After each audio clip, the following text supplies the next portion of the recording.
মার্কাটাকে মুন্সিগঞ্জ জানিয়ে দাও।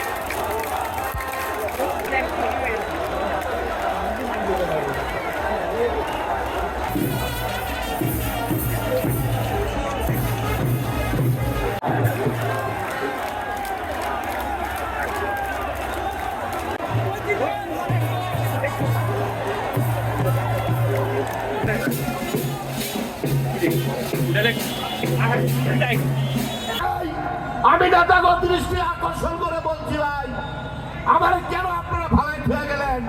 আপনারা তো আমার উৎসাহ দিচ্ছিলেন। উৎসাহটা যদি আপনার মনে থাকে, আসেন আমরা ঐক্যবদ্ধভাবে সবাই সম্মিলিতভাবে এই মুন্সিগঞ্জ 3 আসনকে ফুটবল মাত্র জয়যুক্ত করি। এর পাশাপাশি আরেকটা কথা বলতে চাই, আপনি বহিষ্কার করছেন, মির্জা ফখরুল সাহেব আছেন তার ক্ষমতায়। আবার আরেকটি কথা, ক্ষমতা আছে বহিষ্কার করার, এর পাশাপাশি শুনতেছিলাম প্রত্যেকটা লোকের ঘরে ঘরে নাকি উনি অ্যারেস্ট করাইবেন। আরে মির্জা ফখরুল আপনার, পুলিশ প্রশাসন আপনার না, আপনার পাবেনও না।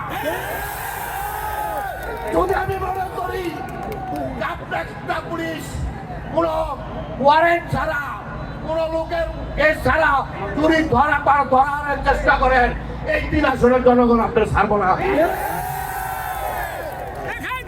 কথা শোনেন, উনি বললেন কিছুদিন আগে এম শামসুল ইসলাম আব্দুল সাহেব এই দেশে ধানের শীষের বীজ দিয়েছে। ভালো কথা, ইসলাম সাহেব মারা গেছেন, আপনি জানাজা নিয়েছেন। ভাই সাহেব অসুস্থ বিষয় করে রয়েছে 4.5 বছর, আপনি তারা এখনো দেখতে যান নাই। আমার টাকা কথা গিয়ে আপনি কিভাবে বলেন? আপনার মুখে শরম নাই? আপনি নির্বাচন করতেছেন, করবেন, আমি নির্বাচন করতেছি করবো।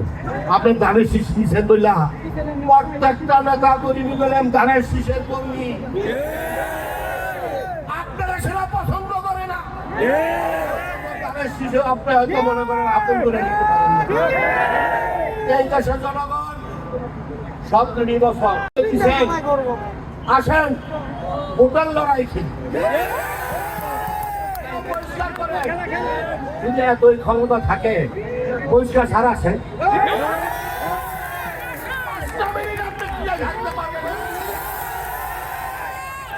আর পুলিশ ধরার যদি ধরানোর পরে আপনি দেশে আইতে পারেন কিনা সঙ্গে